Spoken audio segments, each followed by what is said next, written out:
Ser inocente não é ser ingênuo, ser bom não é ser bonzinho e fazer juízo sobre o mundo não tem nada a ver com o não julgueis. Eu quero conversar um pouco sobre esses temas aqui com vocês. Ontem eu não consegui liberar um vídeo pela correria, mas acabei que o atendimento e estou numa brecha. Daqui a pouco estou indo para casa, hoje à noite tem mentoria da Arca, então é o que temos aí para esse momento. E eu queria conversar sobre esse assunto aqui, porque de fato existe várias confusões quanto ao que é ser inocente, o que é ser ingênuo. Não tem a parábola do sede inocentes como as pombas e esperto como as serpentes? Muitas pessoas, pelo jeitinho brasileiro, que representa uma criatividade, uma positividade diante de desafios, facilmente acaba gerando um culto à mediocridade e uma ridicularização de quem busca ter uma vida correta e uma vida moral. Vocês já viram, por exemplo, quando alguém da família morre, existe essa coisa, quando a gente conhece alguém, e as pessoas morrem e claro, né, pela lembrança da pessoa, tudo, mas rapidamente a pessoa é canonizada e fala, nossa, mas ela era muito boa, ela era incrível, ela era tão boazinha. Às vezes a gente olha para os outros e fala, olha, ele é tão bonzinho, boazinho. Muitas vezes o que a gente está querendo dizer não é que essa pessoa era boa, ou até no dia a dia quando a gente usa esse termo, né? E parênteses, eu não estou falando que é para falar que ninguém foi pro inferno, não, pelo amor de Deus. Só estou falando de como que a gente elogia, às vezes, por uma coisa que não é tão elogiável. Não é que a gente está olhando, porque eu vou falar também a diferença do que é o julgueis. Quando a gente está falando de alguém, não é que a gente elogiando que alguém é bom, não é que a gente está falando muitas vezes que essa pessoa viveu as virtudes de forma heróica, que buscou trabalhar de forma sacrificada e heróica, que buscou utilizar a sua inteligência para buscar a verdade, para defender aqueles que precisavam de ajuda na sua respectiva área, que foi um bom pai, um pai sacrificado. E, enfim, a gente poderia dizer isso em várias áreas. Não, o que a gente quer dizer é que às vezes era uma pessoa quase que bobinha, eu já ouvi isso em alguns contextos. Nossa, era tão boazinha, era tão boazinha. E a gente acaba falando nesse ponto que era uma pessoa ingênua. Em alguns casos, quase que burrinha. Entende o que eu tô falando? Eu não tô falando para alguém específico, eu tô falando aqui num vídeo para vocês abrirem a consciência. Tem várias pessoas que são boazinhas, que são bonzinhos, que é aquela pessoa que não tem tanta malícia da política, não tem tanta malícia da economia, da situação atual, dos problemas. E a gente olha e fala, nossa, mas é tão bonzinho, como se fosse inocente. A inocência é uma coisa boa. O que é inocência? Vem de innocere, de não causar mal, de não causar mal para o outro e nem para si mesmo. A inocência tem algo da pureza moral. Por isso que as crianças são símbolos da inocência, no sentido de que elas não experienciam o mal na carne, elas não tiveram a luxúria na carne, elas não causaram ou vivenciaram o mal. Então elas podem ter a experiência com o mal no intelecto, mas elas não têm essa experiência, elas não beberam este mal na própria carne. A pomba também, quando a gente olha a pomba, ela como a pomba branca, que simboliza essa paz, essa humildade, a esperança, como no dilúvio que vem uma pomba. A pomba, ela não causa um risco de mal, ela não assusta, ela tem um jeito simples de quem não carrega uma malícia. Eu falo, ser de inocentes como as pombas, como alguém que não olha os outros com malícia, mas espertos como as serpentes. Não falou para ser esperto como as pombas, porque as pombas são burras. Mas é pra gente ser esperto como a serpente. Não é pra ser inocente como a serpente, porque a inocente não é inocente, ela não é inocere, ela causa mal, ela é ardilosa, ela se esconde, ela como que calcula os seus passos, não são seus passos, né, a sua estratégia, mas é pra gente ser esperto como a serpente. Olha que interessante essa dualidade. Não é pra ser esperto como a pomba e nem inocente como a serpente. É para ser inocente como a pomba ao mesmo tempo que esperto como a serpente. Ou seja, um adulto, por exemplo, que não tem noção nenhuma da maldade humana no intelecto que não sabe que as pessoas podem fazer mal, que não sabe que existe bandido, que existe crimes os mais variados, que existe corrupção, que existe segundas intenções na política internacional, etc. Essa pessoa, ela tá mais pra burrinha do que pra inocente. E aí ela parece boazinha por não ver mal em ninguém. Aí fala, nossa, olha só, ela não julga ninguém. E aí a pessoa mistura juízo com julgar. O que eu não julgueis? O não julgueis é que a gente não pode julgar o coração do outro. Julgar envolve definir pena. Agora, juízos externos nós somos obrigados a fazer pela própria natureza da realidade. Ou seja, se você vê alguém colocando o dedo na tomada, você fala, olha, isso não é bom, não faça isso, vai dar errado. Se você tem um primo que tá fumando maconha direto e tá querendo passar pra medicina, fala, pô, o dia inteiro jogando videogame, na pornografia e na masturbação, você não vai passar. Aí alguém fala, não julgueis. Pô, não tô julgando a intenção dele. Eu não sei como foi a educação que ele teve dos pais, eu não sei o que ele pensa sobre isso, eu não estou julgando a pena. Eu estou falando que isso não funciona, que isso não é a melhor estratégia do mundo. Isso não tem nada a ver com não julgar. E aí a gente olha a outra pessoa que é demasiadamente ingênua e ela não faz juízo de nada, não é porque ela tem um coração puro, é porque ela é ingênua. A ingenuidade, por outro lado, é essa falta de sabedoria, essa falta de prudência, essa falta de entendimento do mundo. Então a gente tem que começar a tomar cuidado e perceber que é super possível que nós sejamos bonzinhos e que a gente fale mal dos outros, que a gente consuma pornografia, que a gente desonre os pais, que a gente colhe na prova, que a gente trabalhe mal. Ou seja, dá pra errar em várias coisas sendo bonzinho. Só que a pessoa, muitas vezes, por ter uma personalidade fraca e um intelecto embotado, ela nem é capaz de fazer muito mal. Aí o mal que ela faz é um mal tosquinho mesmo. Ela faz um mal do nível de uma pomba, não porque ela é boa e se controla e não quer fazer o mal, mas porque não consegue. Aí parece uma pomba na inocência, porque no fundo o que tem da pomba é a esperteza. E se pudesse, carrega até uma maldade da serpente. Então o que a gente tem que fazer e é um ponto que é importante. A gente tem que se esforçar para atuar nessa tensão.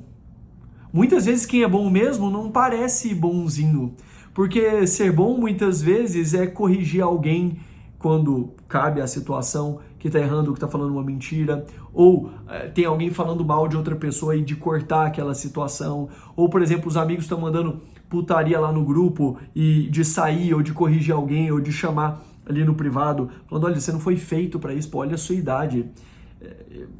Isso no sentido moral clássico, né? Isso não vai te levar à sua plenitude, isso vai deixar seu pensamento todo desordenado, viciado em dopamina, como gosto de enfatizar sempre, porque é isso que vocês levam a sério, né? Vai ficar com ejaculação precoce, pô, vai ficar impotente. Pô, você tem um amigo que fala, ele corre o risco de ser desagradável, não é? Aquela pessoa que trabalha, que chega na hora, que sai na hora, que é o dever do trabalhador, né? De cumprir bem as horas que lhes são pagas, e assim como do chefe, do patrão, de respeitar os trabalhadores, enfim, vocês entenderam? O ponto não é começar a fazer essa...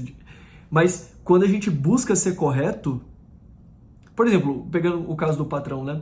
Idealmente, deveria se lutar moralmente por esse respeito de não passar trabalho além do trabalho, especialmente quando se tem urgências ou que isso seja recorrente, mas, por exemplo, é o mesmo dever que faz puxar os funcionários para que eles alcancem a excelência e trabalhem bem naquilo que é exigido. Então, para todo lado, quando tem alguém que quer fazer o que é certo, que quer exigir o que é certo, essa pessoa corre um sério risco de ser tida como alguém que não respeita os outros, né?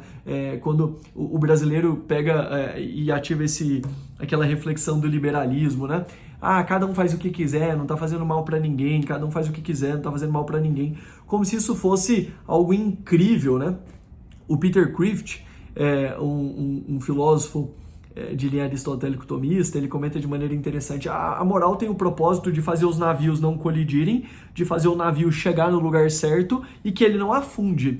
A modernidade decidiu só refletir sobre como não colidir. Agora ela não sabe para onde vai, nem sabe como fazer o próprio navio não afundar. Então, a sua opinião sobre maconha. Não julgueis, não julgueis, cada um faz o que quiser. Beleza, não entrou em conflito com ninguém, mas não quer dizer que o navio vai chegar num lugar bom e nem quer dizer que ele não vai afundar no meio do caminho. O grande desafio da nossa vida é conseguir articular essas coisas ao mesmo tempo. Que a gente não entre em conflito com os outros, o que é desnecessário, mas que a gente consiga refletir sobre o que leva o ser humano à plenitude, impedindo que o navio afunde, e que nos leve para um porto seguro, para um lugar que a gente consiga alcançar a nossa meta. Então, aplicando, por exemplo, em relacionamento, o ideal, o que é uma pessoa inocente no relacionamento? É uma pessoa que não induz o outro ao mal e que não olha o outro com malícia, sem nenhum motivo ou sinal grave.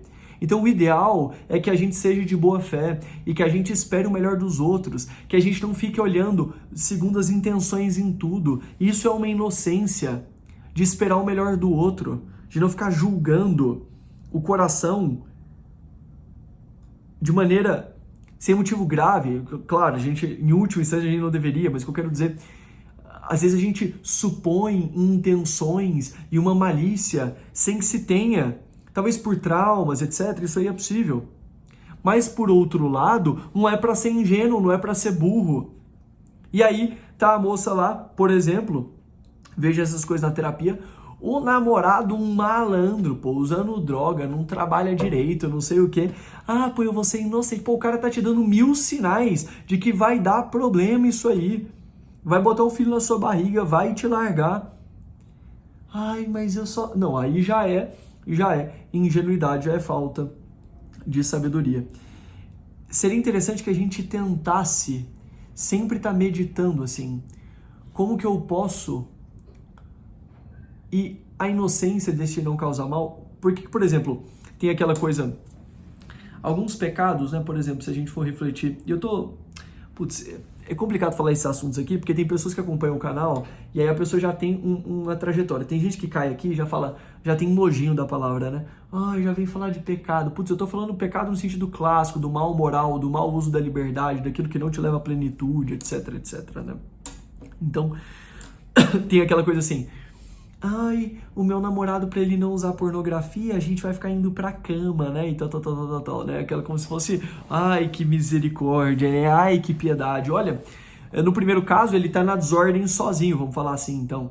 No segundo caso, você entra na desordem e é meio pra desordem dele, o que é uma anti-inocência. Você é objeto de escândalo. Como que a gente faz pra restabelecer a inocência? É que a gente se arrependa, que a gente reze, que a gente confesse. A gente pode lutar para restabelecer essa inocência, que sozinho a gente não consegue, mas através da graça que nos limpa, e para que a gente pare de ser conivente, e para que a gente fique parando de beber as maldades, mas que a gente não se esqueça delas. Que você deixa as drogas, mas que você não seja ingênuo achando que elas não fazem mal. Que você deixa a pornografia, mas que você não seja ingênuo achando que elas não fazem mal. Que a gente busque cada vez mais sermos inocentes como uma pomba, mas profundamente espertos como a serpente. Que a gente não saia fazendo mau juízo das pessoas por aí, mas que a gente lembre que no mundo tem segundas intenções, que na política, que em tudo tem treta para todo lado. E que o jeitinho brasileiro, que nos proporciona boas saídas para várias coisas, não ria daquela pessoa que está tentando fazer certo no trabalho, o funcionário que viaja e que busca colocar lá nos gastos da empresa o que ele fez certo. Ele está sendo inocente de não causar mal, ele não está tendo malícia, ele está sendo simples como uma pomba. Ele vai falar para a empresa o que ele gastou, ele não vai ficar botando mais para pedir um reembolso. Isso, na verdade, é maldade. E aí as pessoas, ele é ingênuo. Não, ele não é ingênuo ao falar que ele gastou o que ele gastou. Alguém não é ingênuo a exigir aquilo que é justo. Entendem? É um vídeo para reflexões nesse sentido. Recomendo que vocês deem uma olhada, caso vocês se interessem por esses temas, né? Porque se não se interessar aí, talvez o canal não seja para você. Mas se você se interessar, tem outros vídeos aqui no canal sobre isso.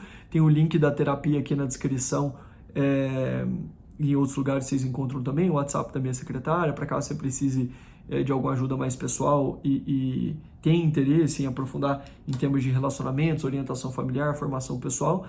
E, caso você tenha interesse também, existe a Arca, que é a nossa Escola da Conquista, a Formação de Famílias. Vocês têm acesso ao curso da Conquista ao Altar, focado da parte de conquista, de solteiros, de namorados. Talvez você não conheça outros vídeos aqui do canal, mas eu falo bastante disso. Tem o acesso total aos outros cursos meus e da Nicole, e tem a Mentoria Olivieri, que é onde a gente se encontra 2 a 4 vezes por mês, por um ano. Hoje, por exemplo, a gente vai ter a mentoria à noite, com o tema festas de casamento, como casar barato e evitar mil dores de cabeça. Hoje a gente vai focar nesse aspecto, que parece um assunto secundário, mas a quantidade de pessoas que fazem festas gastando mais do que deveria, ficando com dívidas, torrando dinheiro, porque não sabem como lidar com isso, não está escrito. E hoje a gente vai aprofundar nesse tema. Tem dia que é vida espiritual, tem dia que é coisa de trabalho, tudo dentro de uma mesma visão focada para a realidade de uma família, para quem quer formar família. Não é para nômade digital, não é para pessoal que quer se castrar com vasectomia e afins. É pra gente que quer formar família, ter vida de adulto, trabalhar, ter uma vida normal, e para que vocês tenham então uma cosmovisão de se entregar para os outros, de como articular todas essas demandas ao mesmo tempo. Certo? Então é isso, agradeço a paciência, a presença e a atenção até aqui. Um abraço e nos vemos em mais vídeos.